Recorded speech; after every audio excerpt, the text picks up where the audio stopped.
iOS Plus, imagining a Mac that runs iOS apps. Inspired by a Bloomberg report that Apple may introduce a way for iOS apps to be converted to run more easily on macOS, a couple of weeks ago I came up with a list of iOS apps that I'd like to see on the Mac. After Apple's recent Chicago event to launch the new iPad, Apple CEO Tim Cook spoke to an Australian writer and told him that rumors of merging the Mac and iOS weren't true. I was maybe 10 feet away from them when this happened, and it was a media scrum, not the kind of place where a CEO does anything but restate the existing company line. In the same conversation Tim Cook literally said, "I use everything and I love everything. I'm not entirely convinced that Apple's long-term approach to its platforms is to keep the Mac alive long enough for iOS to evolve so that it's able to painlessly replace it." But what if we take Tim Cook at his word?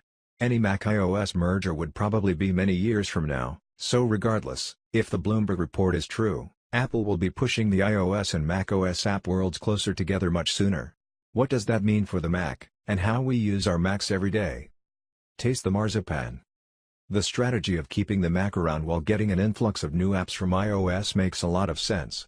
If Apple killed the Mac today and just started making iOS laptops and desktops, many Mac users couldn't make the switch. There are just too many areas in which the Mac provides features that iOS can't match. But if the Mac can continue to do all of its stuff, virtualization, terminal, apps that aren't approved by the App Store, while also having the iOS app library, that's a powerful combination that lets the strengths of iOS appear on laptops and desktops without sacrificing the Mac's strengths. Over time, you could even start to think of the Mac as iOS Plus. One thing seems certain: Apple's not going to just slap iOS apps into macOS via some sort of emulator or compatibility layer. Converting iOS apps to also run on Mac will take effort on the part of app developers, who will have to make many decisions about how their apps display on macOS devices. This is why, should Marzipan be a real thing, it will almost certainly be rolled out at Apple's annual developer conference. Redesigning iOS apps for the Mac seems like a daunting challenge, and it is, in many ways, but it's not something iOS developers haven't done before. It was not too long ago that iOS apps only came in one size, namely the size of the original iPhone display. The release of the iPad added a second size, which caused developers to create a second set of apps.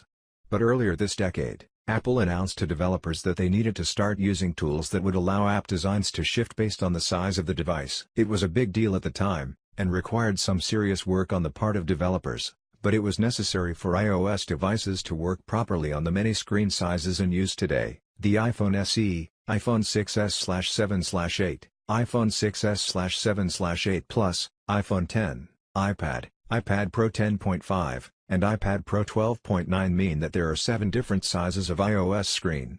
Developers have to do the work so that their apps work well on a tiny iPhone SE screen and a 12.9-inch iPad Pro screen. Back to the Mac, it's not hard to imagine additional tools for developers to adapt to larger displays, like the ones on the Mac. Even more important, though, will be adapting to different input methods and metaphors. Every Mac has a keyboard and pointing device attached, and doesn't have a touchscreen. iOS apps running in a macOS context will need to accept mouse clicks in lieu of touches. The keyboard goes from being an optional interface to an assumed one. Then there's the menu bar. iOS doesn't have one, but it's possibly the defining element of the Mac interface. As Jack Wellborn wrote last month, the menu bar has been the best mechanism for providing familiarity, discoverability, and progressive disclosure in user interfaces on any platform. A menu bar doesn't necessarily make sense in an iOS context, though when I compare numbers on Mac and iOS I am stunned at how many features are laid bare in the menus that I can't figure out how to invoke on my iPad, but on the Mac it's de rigueur. As someone who does work on my iPad, also consider how these changes might improve the iOS app experience, too. If adapting an app to run on the Mac requires much better support for keyboards, couldn't it also improve the experience for those of us who attach keyboards to our iPads? If apps need to understand mouse cursors, wouldn't that open the door for iOS to optionally accept the use of pointing devices as well? And I'm not saying that I'd welcome a proper menu bar at the top of my iPad Pro screen in certain apps, but... No, wait, I am saying that. Finishing touches. Then there's the big question: if Apple moves to make the Mac more friendly to iOS apps, would that be enough of a reason to bring touchscreens to Mac hardware?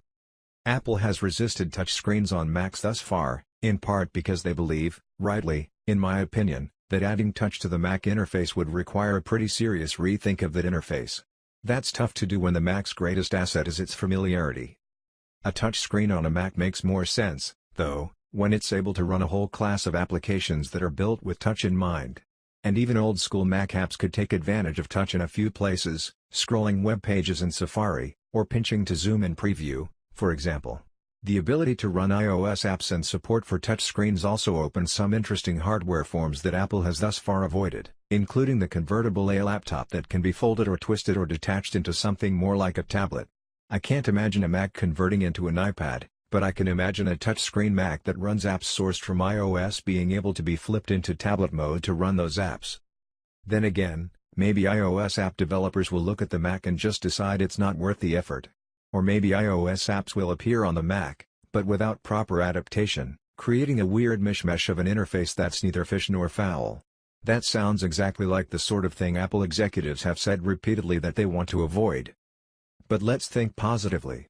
The arrival of iOS apps on macOS could allow the Mac to retain its existing strengths while getting an infusion of new software and hardware. In texture, the Mac could exert its own influence on iOS, making both platforms richer and more flexible. It's a future I'd love to see.